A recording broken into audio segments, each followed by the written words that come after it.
Hey guys, how's it going? This is the Bald Metal Nerd coming at you with another wonderful, silly vid.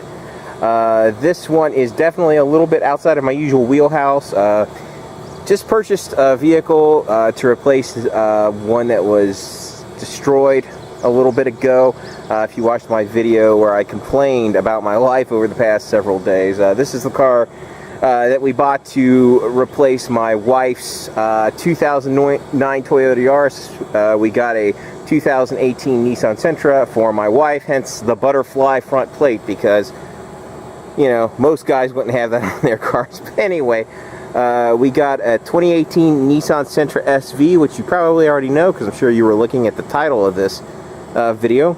And we're just going to do a really quick walk around here. This is obviously the front. And looks good to me. Go around the side here.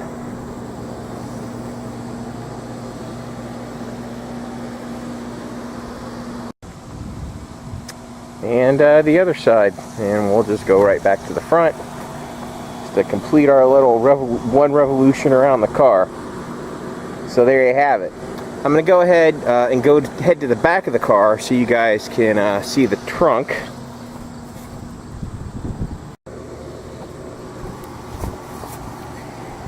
And this vehicle came with, looks like a all-weather trunk protector, which is nice. We got several layers here. We got this, we got the non-weather protective one, then we got like an under, and then of course we got the spare tire and all that stuff. But it's a nice big trunk, you know, can fit a lot of stuff in there, fit a body in there or whatever. Anyway, so that's the trunk. Exciting stuff, I know, right? Now I'm not going to show you guys the interior of the back seat because that's not stock anymore. My wife's already put a cover in there for animals and a booster seat for my kid, but it'll get inserted and I'll show you what that looks like totally empty. So just for you engine freaks out there, I'm going to go ahead and pop the hood so you guys can see the engine. The hood release is right here. Go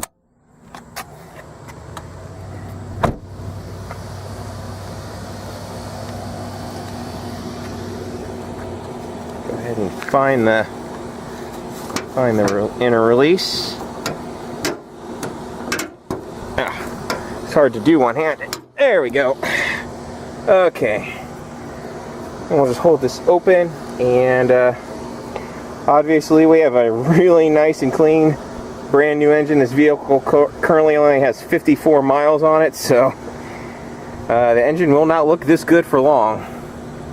It'll get dirty fairly quickly, I'd imagine, but this is the engine that is in the Sentra SV.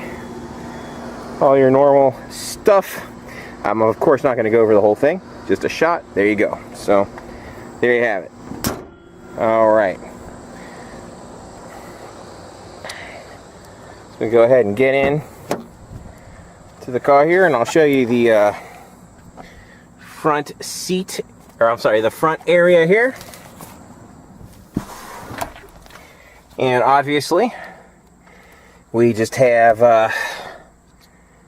the passenger seats. We got that nice plush armrest. We got the power lock controls over there, as well as the window control. We have air vents. Obviously, we have the glove box with all the documentation for the car in there. Here is our center console, which is important for a couple of different reasons. It slides. Let me move my phone out of the way there. It's basically a sliding armrest. If you want the armrest slides, which is a nice, I think that's a pretty innovative feature, depending on your personal preference for where you want to set your arm while you're driving. And then the center console just pops open. And it looks like my wife has her iPod cable in here already for a USB hookup for the stereo. There's your 3.5 millimeter input for the stereo. And of course, that's just the glove box.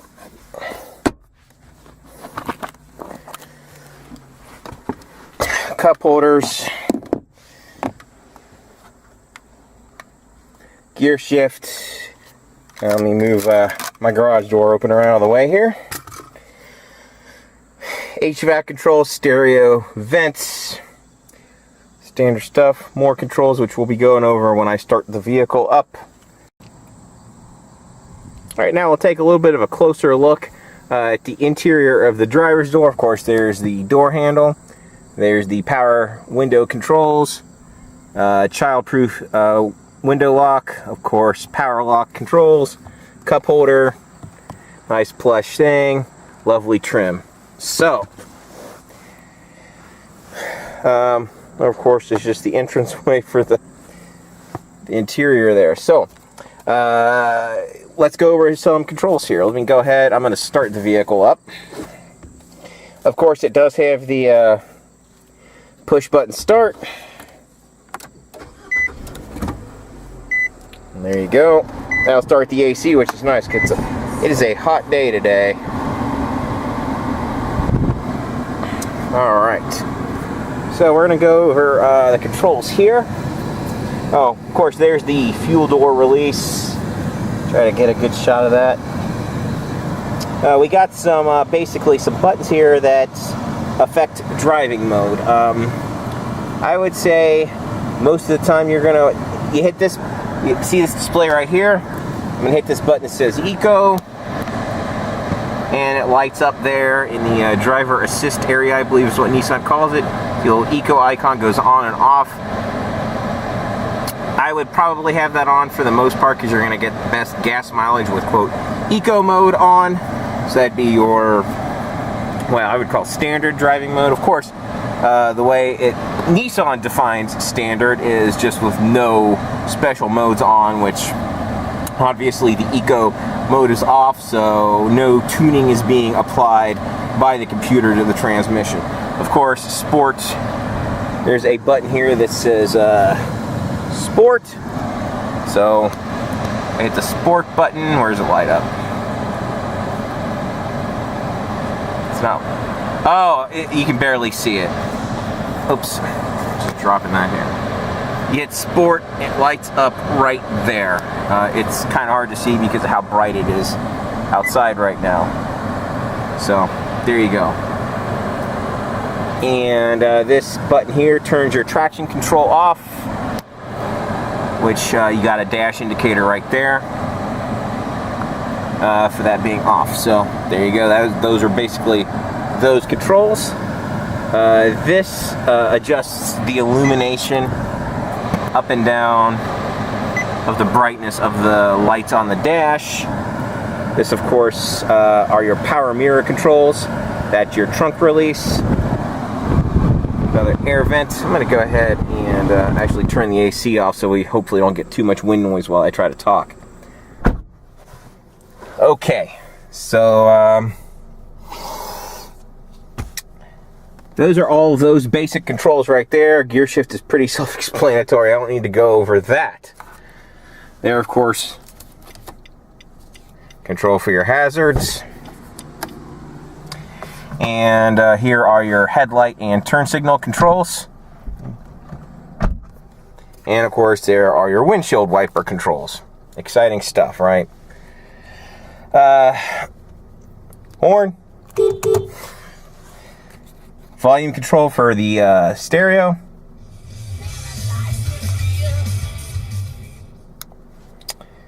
This button here will switch between sources on the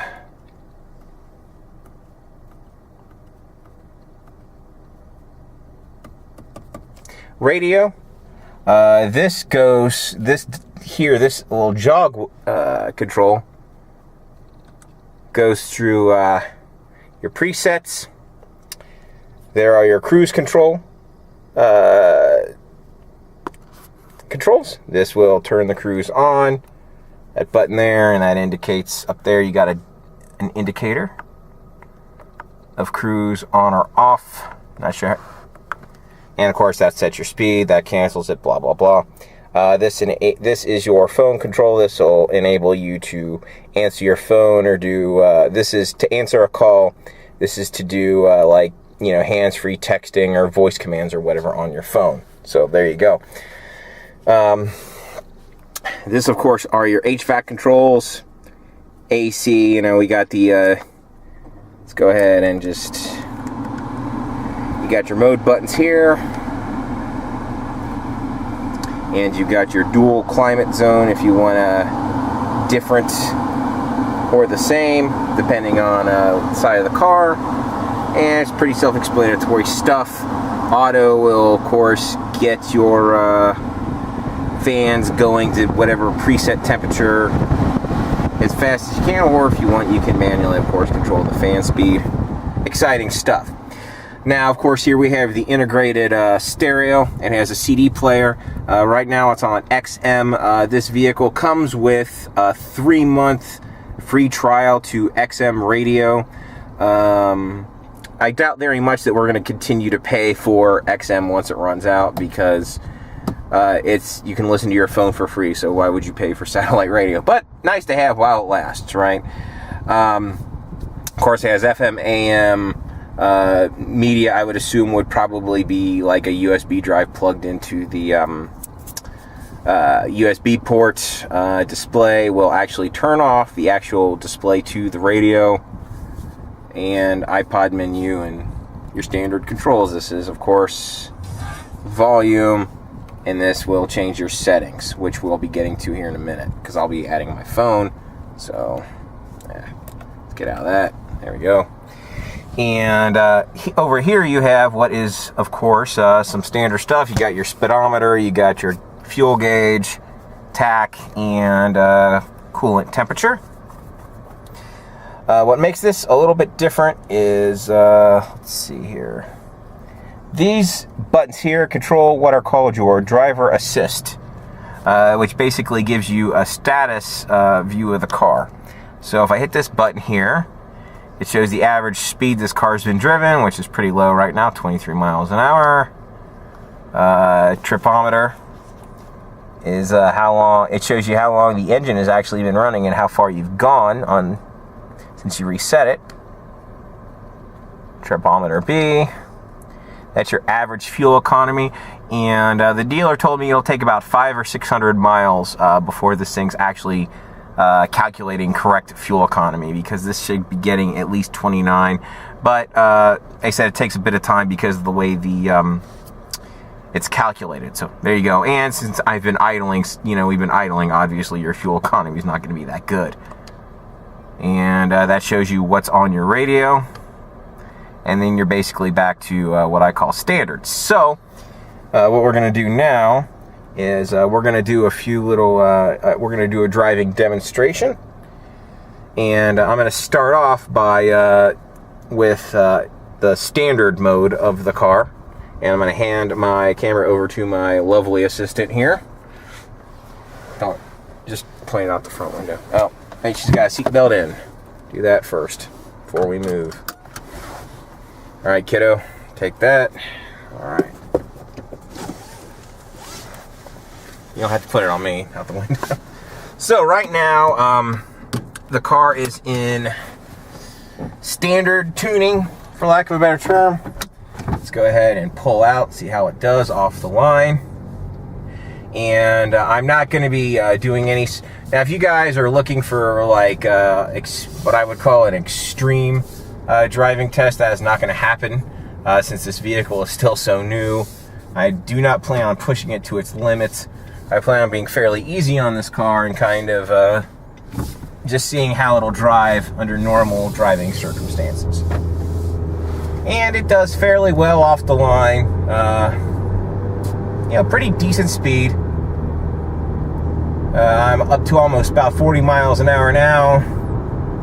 And I'm at 45. So it does okay off the line. Even gingerly pushing on the pedal, as it were, in standard. So I'm going to go ahead and switch the quote eco mode on for best gas mileage. Of course, when you're already up to speed, you don't really notice any sort of a difference when you put it into eco mode when you're going 45 or 50 miles an hour already. So what I'm going to have to do is I'm going to actually have to stop and start again. Thankfully, this is a pretty low traffic road, so I'm going to go ahead and just kind of Well, I have to wait till I get somewhere there and really no cars before I do this. So I'm going to go ahead and slow down and stop. And going off the line again. There's a car coming up behind me, so I got to get moving. It's a little slower to start in eco mode, but it's not a significant difference. It still goes pretty good. And we're basically back up to the same speed we were at before, so off the line I think it does just fine in eco mode. No real issues with that. We'll be testing sports mode out next. Again, when I can get somewhere where I'm not going to interfere with other traffic. Let me actually turn down this little side road here, because there's typically never anything here. Alright, perfect. Okay, so go ahead and put it in sport mode. It's in sport, and let's go off the line there. Yeah, it's definitely in sport mode. It's definitely a little higher off the line for sure. It definitely, you could tell a definite tuning difference in sports mode than in eco or standard. So if I hit the eco, oh, you don't have to. And one other thing is you can change driving modes on the fly. I was in sport mode and I just switched over to eco. I didn't have to disengage the sport mode first. It just automatically turned off the sport mode and put me into eco mode there. So that's great. So I'm going to go ahead and turn around, get back out on the main road here.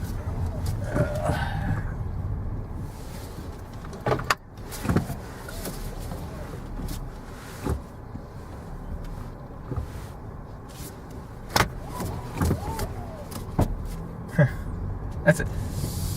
It's so new you can actually hear the steering wheel rub up. That was interesting. I'm not sure what that was. Let me turn that. Let me stop here for all my hazards. That way people don't think I'm insane. Let's try that again. Let's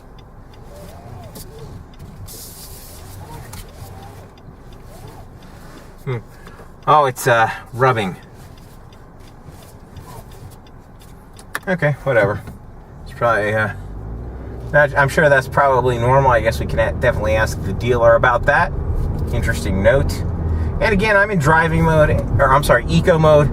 And for standard, what I would call non-performance driving, for just normal driving, eco mode, I believe, I would say is more than adequate and not a problem. In fact, we'll go up to the stop sign here and proceed off the line in eco, just so you can see that it's perfectly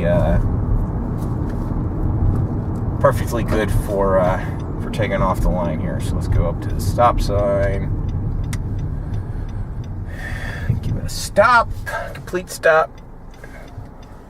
Watch for that cross traffic. Nope, another car.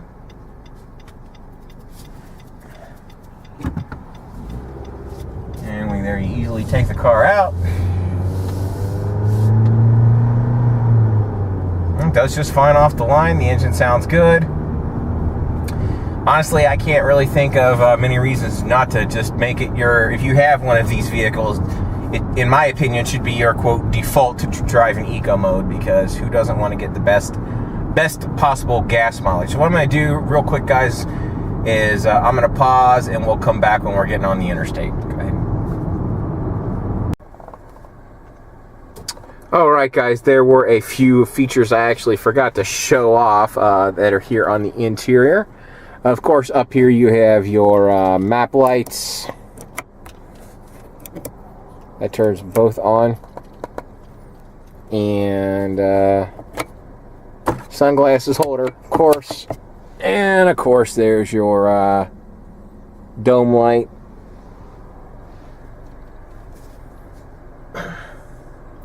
And now I'll show you guys. This does come equipped with a backup camera. I'm pretty sure all cars now have backup cameras. I mean, I don't know that for sure, but there you go. Of course, the backup camera is a supplement to your mirror, and of course, over the shoulder looking. I wouldn't rely on it entirely, but it is definitely a nice to have type of thing. And now I'll go ahead and show you guys how the pairing works with the Bluetooth here. So we're going to go ahead and we're going to go into Bluetooth. And we're going to go down to Add Phone.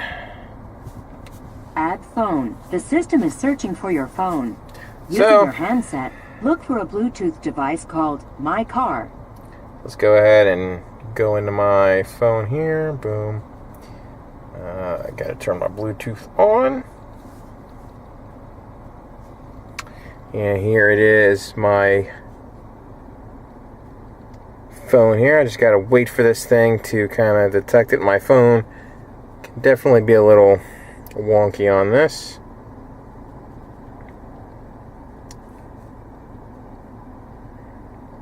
There it is. We got the one that's labeled My Car. We just hit it up. Please confirm the PIN matches using the handset. Yep, it does. So we'll just pair it. I'm just going to let this access whatever. Z9832. Connected. And the cool thing is it shows your cell connected over Bluetooth. It shows your cell network signal strength as well as the battery life on the phone, which is pretty neat, I think. So let's go ahead, and I'm just going to hit play on my media player on my phone, and I wonder if that's going to actually override the radio. Now, I was hoping the integration isn't that tight because I'm hitting play here on my phone, but unfortunately that is not knocking it. So let's go ahead and just switch over to Bluetooth. Here we go. And of course, we get the artist name, song name, all that stuff, and that is of course playing from my phone, naturally. And it works just like you would expect. Audio quality's fine enough. You know, it's a stock radio. What do you expect?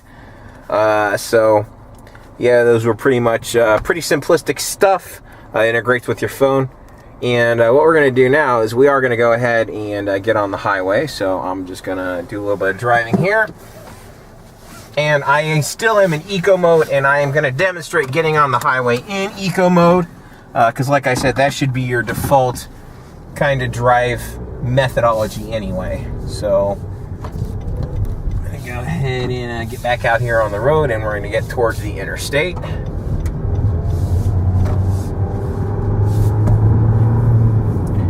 Now the RPMs do go a little bit high in eco mode off the line. I'm not sure. Let's switch that off. And just that way we can do a direct apples to apples, because it does go a little bit above 3,000 RPM even when you are gingerly pushing on the gas. I am not at all pushing this vehicle hard.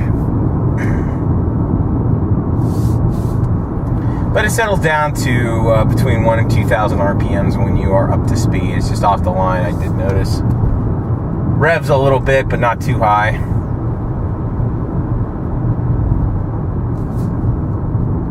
This will give us a good test again from the stop sign. And then, as you can see, we're about to get on Interstate 74. Let's go ahead and stop here. Complete stop. All right, and then we'll go.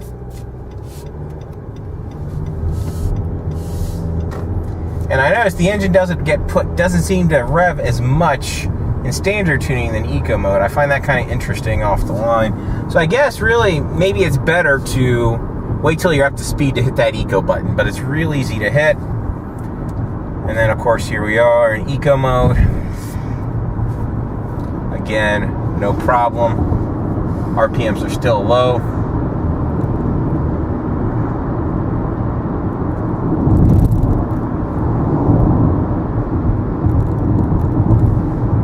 And here we are approaching. I know it's just unfortunately, guys, this is how it goes when you're driving. It has to be real time. There's no just the way the cookie crumbles. All right, so let's pop it out of eco mode real quick. I know it's a little bit of a cheat, but whatever. So we'll go up the ramp here.